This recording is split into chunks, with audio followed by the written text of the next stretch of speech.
Hey guys, what's up? It's Carl here. Finally getting around to those videos that I told you I was going to do. Just been really busy over the last, 2 or 3 days. Anyway, I just want to say before I get into my topic, my condolences to the Ultimate Warrior. Just passed away yesterday, Tuesday afternoon. Really shocking and surprising, especially considering that we saw him get inducted this past weekend into the WWE Hall of Fame, and saw him this Monday night on Raw, and given that very entertaining, but when you look back at it now, eerie speech, it was like as if he almost knew he was going to die. So very sad stuff, and just really brings into perspective that you just don't know, what's around the corner.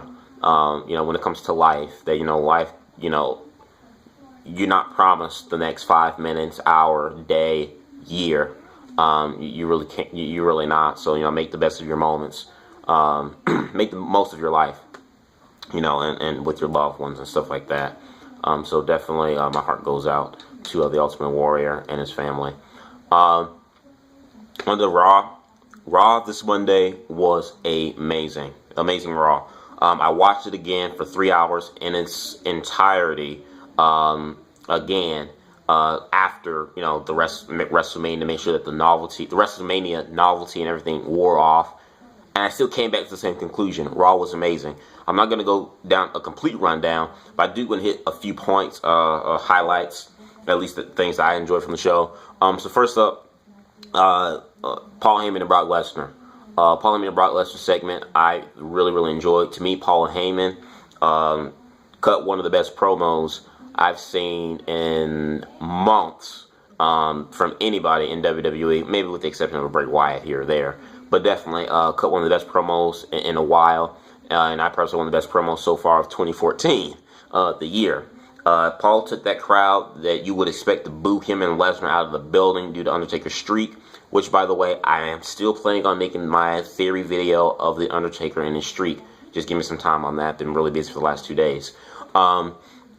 So you would thought they would have booed them out of the building, but Paul, being the genius that he is and the puppet master manipulator that he is, took that crowd and had them in his hands like putty, and they really didn't boo him that much. You had a few that booed in the back, but most of them some of them even end up cheering for Paul Heyman. So really enjoyed that.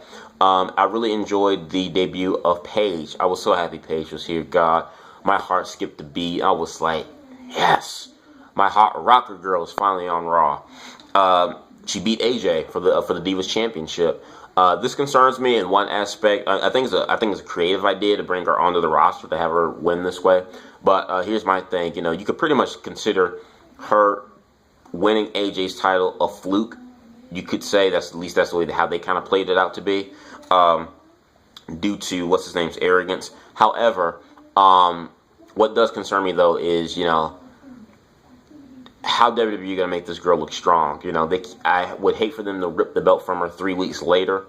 That they just use this gimmick just to have her on the roster. I think that would be very damaging, especially the fact that she hasn't really done anything, at least on the main roster just yet, to earn this title spot. So, I feel like if they're going to have her lose the belt, let her drop the belt in a triple threat and or fatal 4-way. That way someone else can get pinned and she can lose the match without her getting pinned or being in the submission hole. And it keeps her image safe when she's still fresh and new to the audience and has to build a reputation up on the main roster. The Cesaro segment. Love this as well. I love how Zeb Coulter was going to say, hey, took the mic from Cesaro and says, you know what? Let me handle this. I'll tell you about you. Before, 8, 9, 10 months ago, you were a nobody, until you came to the Real Americans. You were somebody. You're a Zeb Coulter type of guy.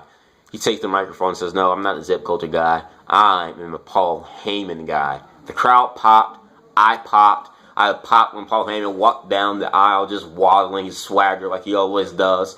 I think this should have been done last year when WWE tried to throw Curtis Axel on Paul Heyman. When they threw Curtis Axel on Paul Heyman, I knew it. I made a video on it. I got some heat from it, not a lot, but other people agreed with me. In my opinion, they were like, This guy does not look like a Paul Heyman guy. This is someone that WWE just kind of threw on Paul Heyman, hoping to get a good rub and it'll build. But look how that worked for Curtis Axel. No offense to Curtis, but look how that worked for him. It flopped.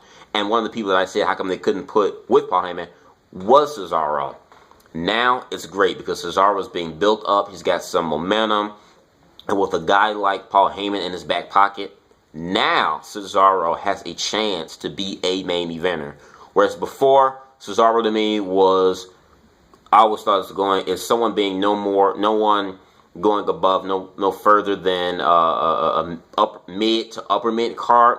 Now that he's got a talker like Paul Heyman, this dude doesn't have to do anything. I mean, he can just keep on being the wrestling machine that he is and have Paul Heyman be his mouthpiece. Now that he's got Paul Heyman, Cesaro now has that final piece to his puzzle to be a main eventer one day. I strongly believe that now.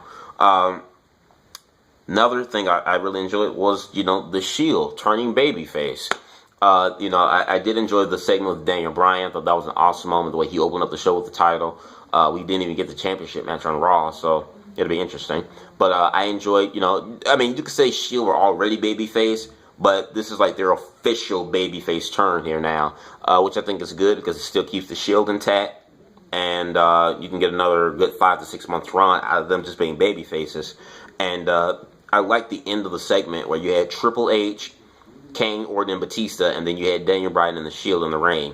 Reason why I like this setup, and what I liked about the whole entire show, was that it was the birth of new, fresh stars. New, fresh stars. And Daniel Bryan and the Shield closing the show on one side with the veterans on the other side. You can kind of see like, okay, this is what's in the ring. That's WWE in 5 years. That's the future. Well, that's now. That's the present. But it's going to be built even further for the next 5 years. That's the future right there in the ring. Those 4 guys, all right there.